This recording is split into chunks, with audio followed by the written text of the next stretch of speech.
Hello दोस्तों, स्वागत है आपका अपने YouTube channel exam study with you में। दोस्तों, हम बाल विकास के जो है हमने अभी तक चैप्टर 2 कंप्लीट कर लेते हैं। उसकी लिंक आपको डिस्क्रिप्शन बॉक्स में मिल जाएगी। आप जाकर जो है चैप्टर 2 को देख सकते हैं। तो आज हम चैप्टर 3 का जो है पार्ट 2 डिस्कस करने वाले हैं, क्लास सेकंड जो डिस्कस करने वाले हैं। तो हमने जो कल चैप्टर 3 की जो क्लास 1 ली थी उसमें हमने क्वेश्चन नंबर 20 जो है डिस्कस किए थे। आज हम उसी के नेक्स्ट जो क्वेश्चन बचे थे, क्वेश्चन नंबर 20 जो है बचे थे हमारे, वही क्वेश्चन डिस्कस करने वाले। तो आज का पहला क्वेश्चन है क्वेश्चन नंबर 21।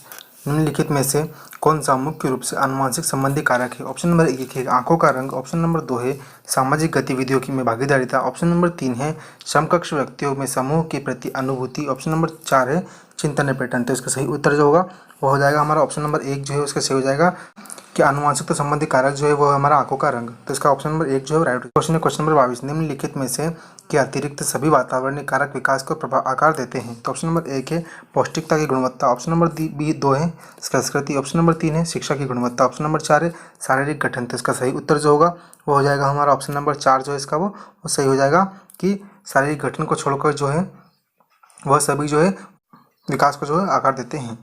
अगला क्वेश्चन है क्वेश्चन नंबर 23। बच्चे के विकास में आनुवंशिकता और वातावरण की भूमिका के बारे में निम्नलिखित में से कौन सा कथन सत्य है? ऑप्शन नंबर 1 है आनुवंशिकता और वातावरण दोनों एक बच्चे के विकास में 50-50% योगदान देते हैं, ऑप्शन नंबर 2 है समवयस्क और पितृक का सापेक्ष योगदान योगात्मक नहीं होता, ऑप्शन नंबर 3 है आनुवंशिकता और वातावरण एक साथ परिचालित नहीं होते, ऑप्शन नंबर 4 है सह रुझान वातावरण से संबंधित है जबकि वास्तविक विकास के लिए आनुवंशिकता जरूरी नहीं है। तो इसका सही उत्तर जो होगा ऑप्शन नंबर 2 हो जाएगा हमारा कि समवयस्क और पितृक का सापेक्ष योगदान जो है वह योगात्मक नहीं होता है।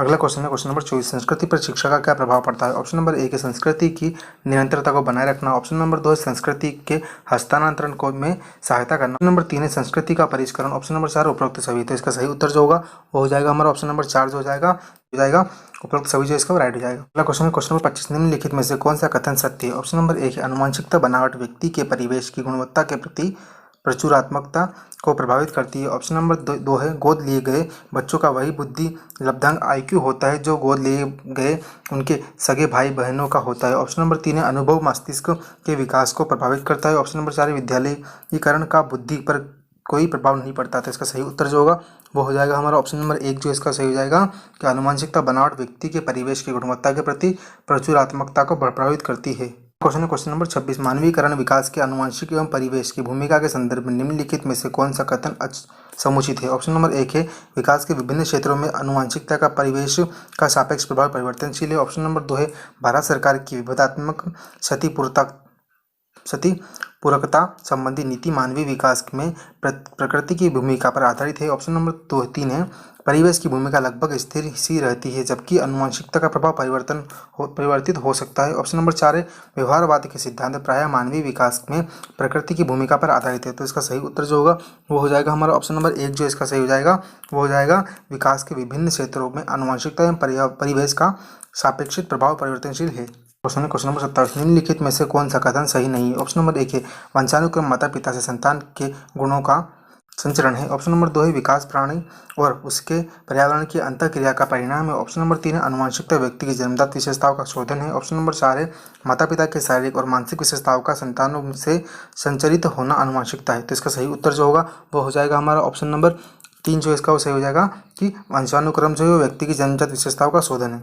अगला क्वेश्चन है क्वेश्चन नंबर 28। मनुष्य की बुद्धि आगे की पीढ़ियों में संक्रमित होती है का कार्य इस जन्मजात योग्यताओं के विकास के लिए उपयुक्त परिस्थितियों का निर्माण करना है, ऑप्शन नंबर 1 है क्षेत्र, ऑप्शन नंबर 2 है मौसम, ऑप्शन नंबर 3 है वातावरण, ऑप्शन नंबर 4 है जलवायु। तो इसका सही उत्तर जो होगा वो हो जाएगा हमारा ऑप्शन नंबर 3 जो इसका सही हो जाएगा वो हो जाएगा हमारा वह वातावरण का जो है वो निर्माण करना है।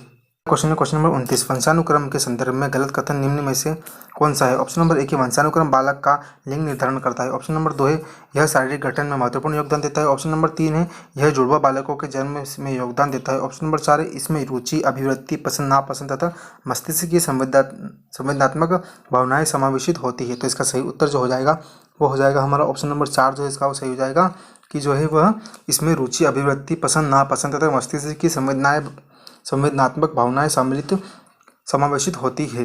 अगला क्वेश्चन है क्वेश्चन नंबर 30। प्रकृति पालन पोषण वाद विवाद के संदर्भ में निम्नलिखित कथनों में से कौन सा आपको उपयुक्त प्रतीत होता है। ऑप्शन नंबर एक बच्चा एक खाली स्लेट के समान होता है जिसका चरित्र परिवेश के द्वारा किसी भी आकार में ढाला जा सकता है। ऑप्शन अगला क्वेश्चन है क्वेश्चन नंबर 30, प्रकृति पालन पोषण वाद विवाद के संदर्भ में निम्नलिखित कथनों में से कौन सा आपको उपयुक्त प्रतीत होता है। ऑप्शन नंबर एक है, एक बच्चा एक खाली स्लेट के समान होता है जिसका चरित्र परिवेश के द्वारा किसी भी आकार में ढाला जा सकता है। ऑप्शन नंबर दो है, बच्चे आनुवांशिक रूप से उस तरफ प्रवृत्ति होती है जिस तरफ होना चाहिए, इससे कोई फर्क नहीं पड़ता कि वे किस प्रकार के परिवेश में पल बढ़ रहे हैं। ऑप्शन नंबर तीन है, एक बच्चे के व्यवहार का निर्धारण करने में परिवेशी प्रभावों का बहुत कम महत्व होता है, वह प्राथमिक रूप से आनुवांशिक रूप से निर्धारित होता है। ऑप्शन नंबर चार है, वंशानुक्रम तथा परिवेश अभिन्न रूप से एक दूसरे से गुथे हुए और दोनों विकास को प्रभावित करते हैं। तो इसका सही उत्तर जो होगा वो हो जाएगा हमारा ऑप्शन नंबर चार, जो इसका वो सही हो जाएगा। वंशानुक्रम तथा परिवेश अभिन्न रूप से एक दूसरे से गुथे हुए और दोनों विकास को प्रभावित करते हैं। अगला क्वेश्चन है क्वेश्चन नंबर 31, व्यक्ति विकास में एक महत्वपूर्ण भूमिका का निर्वाह करता है। ऑप्शन नंबर एक है, आनुवंशिकता और वातावरण का मिश्रण। ऑप्शन नंबर दो है, परिवेश की संख्या, परीक्षाओं की संख्या। ऑप्शन नंबर तीन है, आनुवंशिकता। ऑप्शन नंबर चार है, वातावरण। तो इसका सही उत्तर जो होगा वो हो जाएगा हमारा ऑप्शन नंबर एक है, जो इसका वो सही हो जाएगा। आनुवंशिकता और वातावरण का मिश्रण जो है वह व्यक्ति विकास में एक महत्वपूर्ण भूमिका का निर्वाह करता है। अगला क्वेश्चन है क्वेश्चन नंबर 32, एक बच्चे इसलिए भाषा अर्जित करते हैं क्योंकि उनमें आनुवंशिक रूप से ऐसा करने की पूर्व प्रवृत्ति होती है या उनके माता पिता प्रारंभिक अवस्था से ही उन्हें गहन रूप से सिखाते हैं। यह प्रश्न आवश्यक रूप से दर्शाता है। ऑप्शन नंबर एक है, क्या विकास एक सतत प्रक्रिया है या एक असतत प्रक्रिया है। ऑप्शन नंबर दो है, भाषा के विकास पर संज्ञान का प्रभाव। ऑप्शन नंबर तीन है, प्रकृति और पोषण पर बहस। ऑप्शन नंबर चार है, बहुकारक योग्यताओं के रूप में विकास पर चर्चा। तो इसका सही उत्तर जो होगा वो हो जाएगा हमारा ऑप्शन नंबर चार, जो इसका वो सही हो जाएगा, बहुकारक योग्यताओं के रूप में विकास पर चर्चा। क्वेश्चन नंबर 33, विकास व्यक्ति को आकार देने में वातावरण के घटकों की कोई भूमिका नहीं होती क्योंकि प्रत्येक व्यक्ति की वृद्धि उसकी आनुवंशिक संरचना से निर्धारित होती है। यह कथन है। ऑप्शन नंबर एक है, ठीक है, क्योंकि बहुत से शोध यह सिद्ध करते हैं कि आनुवंशिक पदार्थ ही व्यक्ति के विकास की भविष्यवाणी करता है। ऑप्शन नंबर दो है, ठीक नहीं है, क्योंकि वातावरण के घटक किसी व्यक्ति की वृद्धि और विकास में कम योगदान करते हैं। ऑप्शन नंबर तीन है, ठीक नहीं है, क्योंकि बहुत से शोध यह सिद्ध करते हैं कि विकास में वातावरण का बड़ा प्रभाव पड़ता है। ऑप्शन नंबर चार है, ठीक, क्योंकि विकास व्यक्ति की आनुवंशिक संरचना पर बहुत प्रबल होता है। तो इसका सही उत्तर जो होगा वो हो जाएगा हमारा ऑप्शन नंबर तीन, जो है इसका वो सही हो जाएगा कि ठीक नहीं है, क्योंकि बहुत से शोध यह सिद्ध करते हैं कि विकास में वातावरण का बहुत बड़ा प्रभाव पड़ सकता है। अगला क्वेश्चन है क्वेश्चन नंबर 34, एक 6 वर्ष की लड़की खेलकूद में असाधारण योग्यता प्रदर्शित करती है। उसके माता पिता दोनों ही खिलाड़ी हैं, उसे नृत्य प्रशिक्षण प्राप्त करने भेजते हैं और सप्ताहांत में उसे प्रशिक्षण देते हैं। बहुत संभव है कि उसकी क्षमता निम्नलिखित दोनों के बीच परस्पर क्रियाओं का परिणाम होगा। ऑप्शन नंबर एक है, वृद्धि और विकास। ऑप्शन नंबर दो है, स्वास्थ्य और प्रशिक्षण। ऑप्शन नंबर तीन है, आनुवंशिकता और पौष्टिकता। ऑप्शन नंबर चार है, आनुवंशिकता और पर्यावरण। तो इसका सही उत्तर जो होगा वो हो जाएगा हमारा ऑप्शन नंबर चार, जो इसका वो सही हो जाएगा कि आनुवंशिकता और पर्यावरण का जो है वह राइट हो जाएगा।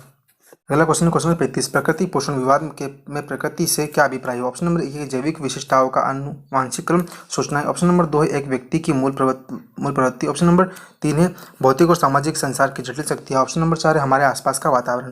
तो इसका सही उत्तर जो होगा वो हो जाएगा हमारा ऑप्शन नंबर एक, जैविकीय विशिष्टताओं या वंशानुक्रम सूचनाएं। खालिस्तान तथा खालिस्तान का एक विशिष्ट अन्योन्य क्रिया का परिणाम विकास के विविध मार्गों और निष्कर्षों के रूप में हो सकता है। ऑप्शन नंबर एक है, वंशानुक्रम पर्यावरण। ऑप्शन नंबर दो है, चुनौतियाँ और सीमाएं। ऑप्शन नंबर तीन है, स्थिरता परिवर्तन। ऑप्शन नंबर चार है, खोज पोषण। तो इसका सही उत्तर जो होगा वो हो जाएगा हमारा ऑप्शन नंबर एक, जो इसका वो सही हो जाएगा। वंशानुक्रम और जो पर्यावरण है वह एक विशिष्ट अन्योन्य क्रिया का परिणाम विकास के विविध मार्गों और निष्कर्षों के रूप में हो सकता है। अगला क्वेश्चन है क्वेश्चन नंबर 37, जन्मजात व्यक्ति गुणों का योगफल है। ऑप्शन नंबर एक है, सामान्यता। ऑप्शन नंबर दो है, निरंतरता। ऑप्शन नंबर तीन है, वंशानुक्रम। ऑप्शन नंबर चार है, सा।